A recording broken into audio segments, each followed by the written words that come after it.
پاکستان میں کچھ نہ کچھ ایسا ہونا چاہیے جس میں اس فیصلہ جو ہے وہ پیچھے چلا جائے.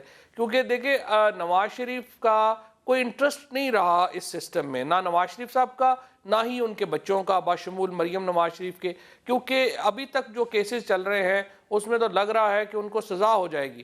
تو جب سزا ہو جائے گی تو وہ الیکشنز میں ان کا کیا انٹرسٹ باقی رہے گا؟ لہٰذا وہ ان کی سوچ مختلف ہے اور ظاہر ہے کہ جو باقی پی ایم ایل این ہے اس کی سوچ مختلف ہے. ان کا انٹرسٹ آپ کہہ رہے ہیں ختم ہو گیا ہے، میرے خیال سے تو ان کا انٹرسٹ کافی سر برقرار ابھی ہونا چاہیے. ان کا تو فیٹ اور مریم صاحبہ کا تو بڑا ہے. نہیں، ان کا انٹرسٹ جو ہے وہ الیکشنز میں ختم ہو گیا ہے. اس کی وجہ یہ ہے کہ ان کو یہ سوٹ کرتا ہے کہ ملک میں الیکشنز نہ ہوں اور یہاں پر مارشل لاء لگے تاکہ ایک پولیٹیکل نیریٹو بنایا جا سکے اس حکومت کے خلاف کہ یہ حکومت دیکھیں انہوں نے میرے خلاف جعلی مقدمے بنائے تھے اور یہ آئے تھے اور ایسے ہوا تھا. حالانکہ اصل تو جو معاملہ ہے وہ تو دیکھیں نا، دلچسپی کی بات تو یہ بھی ہے نا کہ سوالوں کے جواب تو یہ بھی دینے ہیں. ٹھیک ہے فواد صاحب، آپ نے اصل میں بہت ساری ایسی پوزیشنز لے لی ہیں جس کی کلیریفیکیشن لیے بغیر ہم آگے بڑھیں گے اگر تو میرے خیال سے انفیئر ہوگا. طارق صاحب، اول تو یہ کہ آپ کی پارٹی کی جو رولنگ فیملی ہے اس کے اندر اس طرح کی دراڑ ہے کہ کلثوم نواز صاحبہ ایک طرف ہیں اور شہباز شریف صاحب دوسری طرف ہیں، اور دوسری بات یہ کہ آپ کی جو رولنگ فیملی کے صفحہ اول کے جو لیڈران ہیں ان کا براہ راست الیکٹورل سسٹم کے اندر سے اعتماد بھی اٹھ گیا ہے اور دلچسپی بھی ہٹ گئی ہے. اس وقت جو منظر کشی کی جا رہی ہے پاکستان مسلم لیگ نون کی سیاست کی اور ہماری جو لیڈرشپ ہے ان کے سٹینڈ کی، حالات بالکل اس کے برعکس ہیں. میں یہ کہوں گا کہ جو آپ نے کہا الیکٹورل پالیٹکس کے اندر ان کا جو انٹرسٹ ہے وہ کتنا ہے، سب سے پہلے اس بات کا جواب لیں. اس وقت جو ایک الیکشن بل تھا، ایک امینڈمنٹ تھی جس کے نتیجے میں نئی حلقہ بندیاں ہونی تھیں اور اس کے بعد وہ فل فور ہونا اس لیے ضروری تھا کہ جو وقت الیکشن کمیشن نے مانگا تھا اگر اس میں اب تاخیر کرتے تو الیکشن تاخیر کا شکار ہو سکتے تھے. یہ ہماری بہت قابل احترام پارٹیاں جن کا تعلق اپوزیشن سے ہے، ان کی اتنی زیادہ دلچسپی تھی اگلے الیکشن میں کہ قومی اسمبلی سے بل پاس کر کے سینٹ سے یہ مفرور ہو گئی، بھاگ گئی. اتنا ان کا انٹرسٹ ہے. جو ہمیں یہ فرما رہے ہیں کہ ان کا انٹرسٹ نہیں ہے، وہ بل قومی اسمبلی سے پاس کیا، پہلے تو اس پہ انہوں نے ایڑیاں لگائیں، بریکیں لگائیں، بڑی مشکل سے کھینچ تان کے ہم نے اسمبلی سے پاس کروایا، سینٹ سے مفرور ہو گئی. اتنا انٹرسٹ ہے ان کا. تو مسلم لیگ نون وہ واحد پارٹی تھی جس نے پوری کوشش کی. اور سر آپ کی یہ آپ نے بخوبی جواب دے دیا اپنا الیکٹورل سسٹم کے اندر انٹرسٹ کا. یہ کلثوم نواز صاحبہ ویسے شہباز شریف صاحب سر ممکن ہوا. اور جہاں تک پارٹی کا تعلق ہے جی، تو لیڈرشپ جو ہے وہ میاں نواز شریف صاحب کی ہے. وہ پارٹی کے صدر ہیں، پارٹی کے لیڈر ہیں. انہی کی جو پالیسی ہے اس پہ پاکستان مسلم لیگ نون چل رہی ہے، کوئی دو رائے نہیں ہے. سر ایسا لگتا نہیں ہے نا، کیونکہ کانفرنٹیشن جو ہے وہ نواز شریف صاحب براہ راست لے رہے ہیں، شہباز شریف صاحب ایک بالکل الگ روڈ پہ چل رہے ہیں. نواز شریف صاحب کی کس بات کو آپ کنفرنٹیشن کہہ رہے ہیں؟ سر وہ چیف جسٹس صاحب کے وہ چیف جسٹس آف پاکستان کے جو رویہ ہے اس کو اشارتاً پاپولسٹ کہہ رہے ہیں، جوڈیشل آفیسر کے انبیکمنگ کہہ رہے ہیں. سب سے بڑی بات وہ کہہ رہے ہیں ڈیل اور ڈھیل دی جا رہی ہے، اور وہ کہہ رہے ہیں یہ ریفرینڈم ہوگا ان جسٹسز پہ بھی اور پی ٹی آئی پہ بھی. تو اب اس سے زیادہ کیا کانفرنٹیشن ہو سکتی ہے؟ گزارش یہ ہے کہ پہلی بات تو یہ فواد صاحب ایک وکیل ہیں، ان سے یہ پوچھیں کہ جب آپ کے خلاف ایک فیصلہ ہائی کورٹ میں اگر آتا ہے اور آپ اس فیصلے کے خلاف اس کو نہیں مان رہے ہوتے، اس فیصلے کی تحفظات ہوتے ہیں، تو آپ سپریم کورٹ میں اپیل کرتے ہیں اور سپریم کورٹ اگر وہ آپ کے حق میں کر دیتی ہے تو کیا اس کا مطلب یہ ہے کہ پہلے جج کو نوکری سے نکال دیا جائے کہ اس نے غلط فیصلہ کیا تھا؟ تو یہ ایک سسٹم ہے، آپ کو تحفظات کا رائٹ ہے، کانسٹیٹیوشن میں رائٹ ہے ملک کے. آپ تحفظات کا رائٹ ہے سر. طعنے دینا اور تنقید اس طرح کرنا کہ آپ کی نیت ہی خراب تھی، وہ اس کی رائٹ نہیں ہے. دیکھیں گزارش یہ ہے جی کہ یہ تو آپ لوگ الفاظ منہ میں ڈالتے ہیں نا کہ یہ کہنا یا وہ کہنا. میں تو اب یہ کہہ رہا ہوں کہ خلاف رائے کی بالکل گنجائش ہوتی ہے. نواز شریف صاحب کی پالیسی کلیئرلی لگ رہی ہے کہ وہ جوڈیشری ہو یا اسٹیبلشمنٹ ہو، جب تک کہ یہ سازشیں بقول ان کے چلتی رہیں گی وہ آڑے ہاتھ لیتے رہیں گے اداروں کو. تو یہ کانفرنٹیشن پی ایم ایل نون کو الیکشن میں کیا فائدہ یا نقصان دے سکتی ہے؟ دیکھیں گزارش ہے جی کہ اداروں کا جہاں تک تعلق ہے، اداروں کے لیے بھی پاکستان کے آئین میں، پاکستان کے قانون میں اداروں کا اپنا ایک دائرہ کار ہے اور ادارے اسی دائرے کے اندر رہ کے، آئینی دائرے کے اندر رہ کے اپنا کام کرتے ہیں. اگر میاں نواز شریف صاحب نے کسی جگہ اس بات کی نشاندہی کی ہے کہ کوئی ادارہ اپنی آئینی حدود سے باہر کام کر رہا ہے یا کسی سر یہ نشاندہی بڑے میاں صاحب کرتے ہوئے ان آئینی حدود کے اندر کھیلتے ہوئے شہباز شریف صاحب نظر آتے ہیں. یہ آپ کو تضاد آپ لوگوں کو نظر نہیں آتا؟ ہم خامخائی میں کہہ رہے ہیں. نہیں دیکھیں بات یہ جی کہ میاں شہباز شریف صاحب نے کس دن ان کا کوئی ایک جملہ مجھے بتا دیں کہ انہوں نے یہ کہا اور جناب کہ جو نواز شریف صاحب کہہ رہے ہیں وہ میرا نیریٹو نہیں ہے یا میں اس کے خلاف ہوں. سر وہ دیکھیں وہ اتنے سادے نہیں ہیں. میں یہ نہیں کہہ رہا کہ وہ یہ کہہ رہے ہیں. کہا ہے کہ میرا مشورہ ہمیشہ کچھ اور ہوتا ہے. بہت ہی سادہ سمجھتے ہیں. کس دن میاں شہباز شریف صاحب نے میاں نواز شریف صاحب کی کسی اسٹیٹمنٹ کو ڈینائی کیا ہے؟ سر انہوں نے اپنے آپ کو ڈسٹنگوش کیا ہے. انہوں نے انٹرویو دیتے ہوئے اپنے آپ کو دکھایا ہے, منفرد دکھایا ہے. کہا ہے کہ میرا یہ مشورہ نہیں ہوتا, میرا ہمیشہ مشورہ ہوتا ہے کہ ساتھ مل کے چلیں, مفاہمت کی طرف چلیں. آپ معز جعفری فواد چوہدری صاحب, آپ کے خیال سے یہ میاں صاحب کی اچھی ایک اسٹریٹجی نہیں ہے کہ اب اگر پنجاب میں آ جائے مریم نواز تو پنجاب میں تو جیتنے کا بڑا اچھا چانس ہے نون کا, تو وہ تو وزیر اعلیٰ بن جائیں گی, لیکن آپ شاید شہباز شریف صاحب کو وزیر اعظم نہ بننے دیں تو نواز شریف صاحب کے لیے تو پھر بھی شاید یہ لوز کمپلیٹلی نہ ہو. دیکھیں پہلی بات تو یہ ہے حیدر صاحب کہ پی ٹی آئی مرکز میں حکومت صرف ایک صورت میں ہی بنا سکتی ہے, اور وہ تب ہے جب ہم پنجاب کو جیتیں, کیونکہ جو 145 سیٹیں ہیں, اگر آپ اسلام آباد کو شامل کر لیں, پہلے 150 کے قریب تھیں, تو یہ جو 6-7 سیٹیں کم ہوئیں. سو اگر آپ 145 سیٹیں اور ان کے نیچے ظاہر ہے ایم پی ایز اگر آپ کے نہیں آتے ہیں تو پھر تو آپ الیکشن نہیں جیت سکتے ہیں. سو اگر پی ٹی آئی نے الیکشن جیتنا ہے تو پنجاب جیتنا لازمی ہے. پہلی بات یہ ہے. بھٹو صاحبہ 2 دفعہ حکومت بنا چکی ہیں پنجاب ہار کے بھی نہیں, لیکن ان کے پاس کمبینیشن تھا سندھ کا اور خیبر پختونخوا کا اور ساؤتھ پنجاب کا.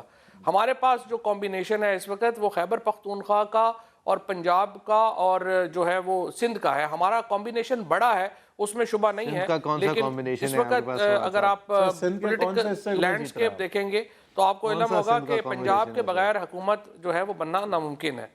سو اس لیے ہمارے پروڈیوسر صاحب بزد ہیں اس معاملے میں. آپ یہ بھی بتا دیں کہ یہ ڈھیل کا نتیجہ ہے جو آپ سندھ کو مان رہے ہیں کہ آپ کا حصہ ہے, یہ ڈھیل آپ کو دی جا رہی ہے کہ جو الزام تھا اس کا بھی جواب دے دیں, یا ڈھیل ہے؟ نہیں دیکھیں بات یہ ہے کہ جو سندھ کا معاملہ ہے وہاں پر مقابلہ پی ٹی آئی پورے پاکستان میں کنسسٹنٹ ہے. پی ٹی آئی کے مخالفین بدلیں گے. سندھ میں ہمارا انٹیریئر میں مقابلہ ہے پیپلز پارٹی سے, اور شہر میں مقابلہ ہے جو مقامی پارٹیاں ہیں ان سے.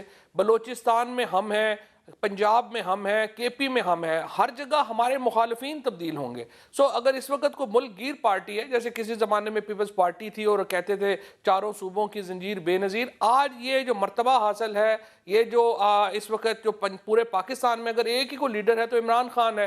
سو ایک اگر پاکستان میں کوئی وفاقی پارٹی ہے تو وہ عمران خان کی پارٹی ہے. سو اس وجہ سے یہ بات تو بالکل سامنے ہے کہ اگر ہم حکومت بنائیں گے, ہم انشاءاللہ چاروں صوبوں میں حکومت بنانے کی پوزیشن میں ہوں گے. دوسری امپورٹنٹ بات یہ ہے کہ مریم نواز شریف صاحبہ پہلے 28 فروری تک اپنے مقدمے سے تو نکل رہے ہیں, وہ سیاست تو تب کرے گی. فواد صاحب ایک اور چیز سر, بیکاز آپ نے ہمیں اپنا وقت دیا ہے and we are always great. چند ہفتوں پہلے کچھ چیز ایک لا علمی کا اظہار کیا تھا, وہ اب اس کی کریکشن کے لیے ہم آپ سے پوچھنا چاہیں گے. آپ نے کہا کیا تھا پہلے وہ دکھا دیں.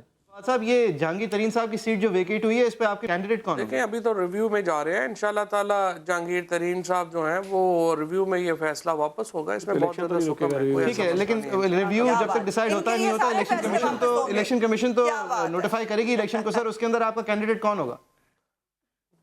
نہیں کوئی نہیں ہوگا. ابھی ریویو فائل ہوگا تو الیکشن تو سر ریویو فائل ہوگا. ریویو میں اگر آپ کو سٹے نہیں ملی تو الیکشن کمیشن کا پروسیجر تو شروع ہو چکا ہوگا. سٹے نہیں ملے گی تو سٹے نہیں ملے گی تو سوچیں گے نا, ابھی سوچنے کی کیا ضرورت ہے.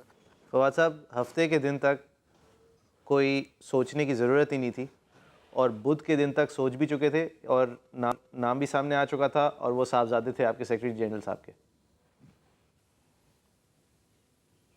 بالکل صحیح, کیونکہ وہ الیکشن جو ہے وہ ریویو میں ابھی جائیں گے, انشاءاللہ ریویو میں جا رہے ہیں, لیکن الیکشن کمیشن کو چونکہ بہت جلدی ہے, انہوں نے جو ہے وہ دے دیا تھا اپنا سکیجول, تو پھر کینڈیڈیٹ دے دیا. ریویو میں جب تک فیصلہ چینج نہ ہو, جب تک صاحبزادے کو نامنیٹ کرنے کی کیا جواز ہے؟ یہ تو ماروسی سیاست نہیں ہوئی جس پہ آپ تنقید کرتے آئے ہیں.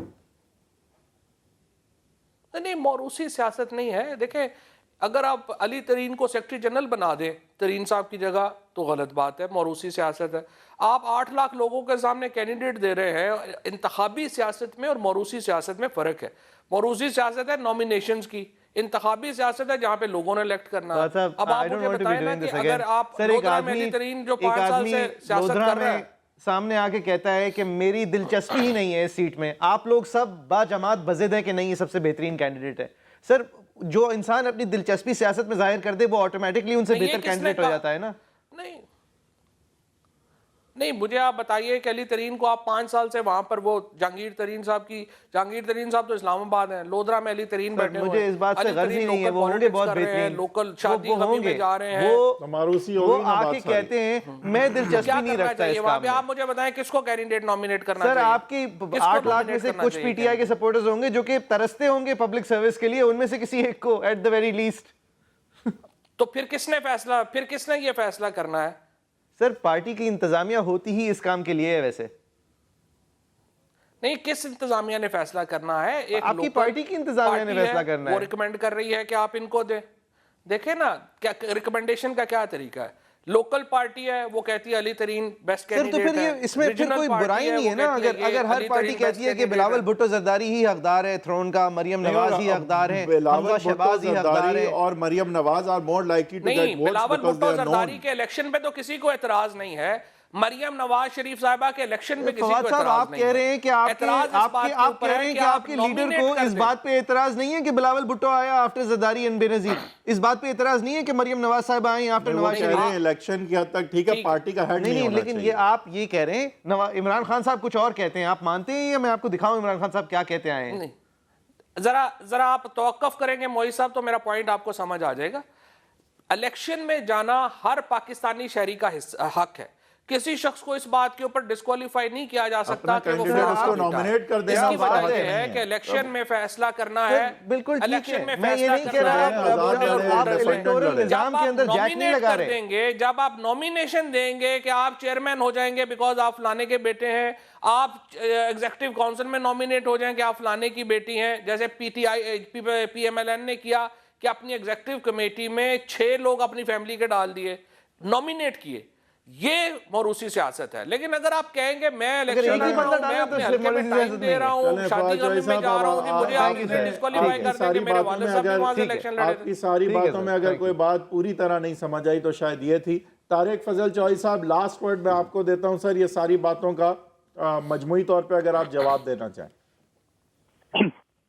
دیکھیے سمجھ تو آئیے، سمجھنا نہیں چاہ رہے جو فواد صاحب بات کر رہے ہیں، اصل بات یہ ہے کہ اگر ایک کام پاکستان تحریک انصاف کر رہی ہو تو وہ ہر حوالے سے اس کی جسٹیفیکیشن ہوتی ہے، اس کی وہ اصول پہ ہوتا ہے، وہ بڑی اخلاقی قدروں کے ساتھ ہوتا ہے. کوئی کام اگر کوئی دوسری جماعت کر رہی ہو تو اس وقت وہ اس جماعت سے زیادہ بری جماعت ہی کوئی نہیں ہوتی، ان سے زیادہ چوری کوئی نہیں ہوتا. تو یہ تو کوئی پہلا موضوع نہیں ہے جو آپ نے ان سے پوچھا اور انہوں نے کہا جی کہ نہیں اس میں تو کوئی موروثی سیاست والی کوئی بات ہی نہیں ہے. بہرحال میں یہ سمجھتا ہوں کہ اس وقت جو اپوزیشن کی جماعتیں کر رہی ہیں کہ یعنی الزام تراشیاں اور صرف الزام تراشیوں کے سر کے اوپر اپنا یہ سیاست کر رہے ہیں، اس سے آگے معاملات چلیں گے نہیں. اس میں پاکستان کے عوام اتنے باشعور ہیں کہ وہ فیصلے کریں گے آپ کی پرفارمنس پہ، اور انشاءاللہ الیکشن نزدیک ہے، جو ان کے دعوے ہیں وہ بھی پتہ لگ جائیں گے کہ کیا دعوے ہیں اور الیکشن میں جو نتائج ہیں وہ کیا ہیں. آپ دونوں کا بہت بہت شکریہ. ایک بریک کے بعد ہم بات کریں گے اس انتظامیہ کا جو کہ شریف خاندان نے ہمیں دی ہے، جو پی ایم ایل نون نے ہمیں دی ہے، جس کی ایک شکل پنجاب حکومت ہے، ایک شکل وفاق ہے. اور ہماری ہیریٹیج کے حوالے سے بھی بات کریں گے، جس کو اورنج لائن کے اندر ایک فیصلہ سامنے آیا ہے کہ جتنی بھی ضروری ہو اپنی ہیریٹیج کو پرزرو کرنا، ایک ریل اس کے سامنے سے گزارنا آج کا ہماری ضرورت ہے. Keep watching.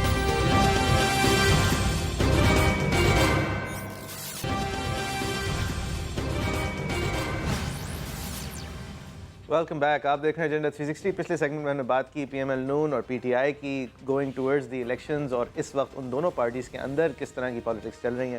اب ہم بات کریں گے وہ پالیٹکس جو پی ایم ایل نون اب تک اس پورے ٹرم میں اور اس ٹرم سے پہلے کھیلتی آئی ہے، پاپولسٹ پالیٹکس. نواز شریف صاحب بھی اور شہباز شریف صاحب بھی، کیونکہ اب دونوں جو ہیں ایک ماضی اور اگر ایک حال یا مستقبل دیکھا جائے ان کی پارٹی کا، تو دونوں ایک ہی طرح کی بات کرتے آئے ہیں اور وہ بات شاید سچ سے تھوڑا بہت کم از کم برعکس ہے. یہ بیفور دی الیکشنز جو اب ختم ہونے والی ہے ٹرم، اس سے پہلے نواز شریف صاحب کا کشکول توڑنا اور اس حوالے سے جو کامنٹری تھی اس کی ہم آپ کو دکھاتے ہیں. کیا اس ملک کی سیلف رسپیکٹ ہوگی، کیا اس کا نیشنل پرائڈ ہوگا جو کشکول لے لے کے در در جاتا ہے. ہمیں ایک باعزت اور خود مختار قوم کے طور پر زندہ رہنے کے لیے غیر ملکی امداد کے سہارے سے چھٹکارے کا کڑوا گھونٹ نگلنا ہوگا. اگر غیر ملکی امداد اور قرضے ہمارے مسائل اور ہمارے دکھوں کا حل ہوتے تو آج ہمارے حالات تبدیل ہو چکے ہوتے ہیں. غیروں کی افیون جو امداد کی شکل ملتی ہے اور اس کے بدلے میں ہماری آزادی اگر چلی جائے تو میں اس کا سب سے بڑا مخالف ہوں.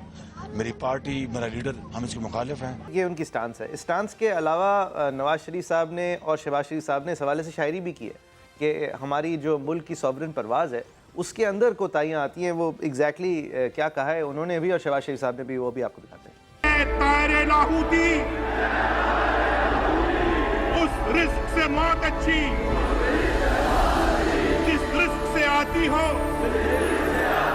پرواز میں کوتاہی. اے طائر لاہوتی، اے طائر لاہوتی، اس رزق سے موت اچھی جس رزق میں آتی ہو پرواز میں کوتاہی. اب یہ کامنٹری ہے آپ لوگوں کے لیے، یعنی کہ آپ لوگوں کے لیے نہیں تو ٹی وی واچنگ آڈینس نہیں، لیکن یہ جو لوگ ووٹ دینے جاتے ہیں ان کے لیے. اور وحید صاحب ایشو یہ ہے ایکچولی کہ ہماری اکنامک پالیسی آج بیلنس آف پیمنٹس بہت بری طرح آف سینٹر ہے. ہماری امپورٹ بل جو ہے وہ بہت زیادہ ہے. ہماری ڈالر کنٹرول جو ہے وہ اسٹیٹ بینک کے لوگ افسران نجی بینکاروں کو فون کر کے دھمکیاں دے کے کنٹرول کرتے آئے ہیں. اسحاق ڈار صاحب کی ڈارانومکس جو ہیں ان کے حوالے سے تمام اداریے جو ہیں وہ تنقید کرتے ہیں. ایک سٹاپ گیپ سلوشن میں ہم چل رہے ہیں پچھلے 15 سالوں میں. جہاں تک یہ فسکل فرنٹ ہے، ہم ایڈمنسٹریٹو فرنٹ پہ بھی آئیں گے، لیکن یہ وہی سائیکل پھر سے شروع ہے واپس سے. طاہر لاہوتی، اس رزق سے موت اچھی. ایکچولی ہم اس رزق کو کس طرح بہتر کرنے جا رہے ہیں؟ ہم نے چائنیز کے ساتھ اگر ایک نیا باب کھولنے کی کوشش کی ہے تو اس دفعہ ہم نے کیا نیگوشیٹ کیا ہے وہ آپ کو بتانے کی زحمت نہیں کرنی ہے، ہمیں سننا ضروری نہیں ہے. دیکھیں پاکستان میں جو بھی حکمران آیا ہے، چاہے وہ جنرل ضیاء تھے اور پھر جنرل مشرف، جنہوں نے اپنے اقتدار کو سٹیبلائز کرنے کے لیے امریکہ کا ساتھ دیا کچھ حد تک ملک کو کمپرومائز کرتے ہوئے، اور چاہے وہ کوئی پولیٹیکل گورنمنٹ ہو، زیادہ تر ہم نے دیکھا ہے کہ وہ اپنے اقتدار کے حوالے سے جو مناسب ہو وہ رویہ بین الاقوامی طور پہ بھی اپناتے ہیں، اور انویریبلی اس کا معنی یہ ہوتا ہے کہ امریکہ سے اچھے تعلقات. یہ پہلی دفعہ ہے کہ اب ایک چائنا آلٹرنیٹیو بھی نظر آ رہا ہے، اور دوسرا امریکہ نے شاید خود سے بھی فیصلہ کیا ہوا ہے کہ انہوں نے انڈیا کی اب سائیڈ لینی ہے اور اسکیپ گوٹ بنانا ہے. ہمارے اندر مزید انہوں نے انویسٹ نہیں کرنا، ٹرسٹ. اب ہم ان کے لیے وہ ایک حیثیت نہیں رکھتے. کچھ ہمارا ڈبل گیم بھی ہوگا، لیکن آئی تھنک یہ صرف ہمارے ڈبل گیم کی بات نہیں ہے، یہ کوئی جیو پولیٹیکل. ہم نے ان کی فائنینشیل سچویشن کی بات کر لی جو کہ سب کی اکیلیز ہیل رہی ہے. ایک میں بات کر دوں کہ دیکھیں ہمیں پریشانی یہ جو بات کر رہے ہیں نا، ہمیں کشکول، دیکھیں بات یہ نہیں ہے کہ امریکن ایڈ اب نہیں آئے گی. بات یہ کہ آپ امریکہ کو اگر دشمن بنائیں گے تو اس کی دشمنی صرف ایڈ بند کرنے تک محدود نہیں ہوگی پھر. اور اصل وری یہ ہے، ایڈ از ناٹ دا وری. نہیں، ایڈ از ناٹ دا وری. اور پھر آپ یہ جو ہماری ایک بہت ٹائم لیس لائن رہی ہے، ہم گھاس کھائیں گے، مطلب اس چیز کی طرف پتہ ہے کہ گھاس کون کھاتا ہے. ہم گھاس نہیں کھانا چاہتے، اور میرے خیال سے یہ باتیں کرنے کی حد تک تو ٹھیک ہے نہیں. اور اس طرف سمت کا تعین کر لینا کہ ٹھیک ہے سادگی سے رہیں گے، کچھ سچویشنز میں اپنی مینوفیکچرنگ کو سپورٹ کریں گے، سروس اکانومی کو صحیح سے ٹیکس کریں گے، یہ کچھ بھی نہیں کرنے کی کوشش. کھا رہے ہیں ہم تو، اور کرائے پہ گھاس کھاتے ہوئے جو لوگ سیلز ٹیکس دینا چاہیے ان سے دوستیاں کر رہے ہیں، ان کی انجمنوں کے ساتھ ایمنسٹیز دے رہے ہیں، جو ٹیکس نہیں دیتے ان کی معافی کر رہے ہیں. مطلب ہماری سچویشن. ان ساری چیزوں میں آپ یہ بھی نوٹ کریں گے کہ ووٹ لینے کے لیے جو کاسمیٹک چیزیں ہیں ایڈمنسٹریٹیولی، یعنی روڈیں بن جاتی ہیں، اورنج لائن، نہیں وہ بھی کس طرح بنتی ہیں اس کے اوپر بھی بلکہ ریسنٹلی ہم نے دیکھا کہ لاہور کی جو خاص خوبصورتی ہے اور ہیریٹیج ہے، اور ہیریٹیج دیکھیں، لنڈن دیکھیں آپ، جو دیگر شہر دیکھیں دنیا کے، ہیریٹیج ایک اکنامک ایسٹ بھی ہوتا ہے. لنڈن ہم ان کی ہیریٹیج دیکھنے بھی جاتے ہیں. یہ ایک ٹورزم کا ذریعہ بنتا ہے، ایک اکنامک ایکٹیویٹی کا ذریعہ بنتا ہے. ایک ہیریٹیج سائٹ ایکچولی ایونچولی زیادہ ایستھیٹکلی اپیلنگ ہوتی ہے، اور وہاں پہ تو چیزیں مہنگی بھی ہو جاتی ہیں ڈیپینڈنگ. تو پاکستان میں ہم نے کبھی بھی اپنی ہیریٹیج کو جو ہے کسی بھی طرح سے امپورٹنس نہیں دی، نہ ہم نے کبھی پڑھایا کہ یہ ہیریٹیج سائٹس اور ہیریٹیج جو ہے وہ ہے کیا. میرے خیال میں ہیریٹیج کی اہمیت ہونا کہ ووٹ لینے کے لیے منصوبے بنا دینا لاسٹ منٹ. میرے خیال میں منصوبے بھی بنائیں آپ میٹرو لائن بنائیں, ضروری ہے لوگوں کے لیے, لیکن آپ بنانے کا جو طور اپناتے ہیں, جو طریقہ اپناتے ہیں, ایک ڈائریکٹریٹ جنرل ہے انوائرمنٹ کی, ایک ڈائریکٹریٹ جنرل ہے ہیریٹیج کی, ٹریجری کی. ہر چیز کے لیے ہم نے جہاں ایک آدمی کر سکتا ہے وہاں پاکستان کی حکومت نے 10 رکھے ہوئے ہیں.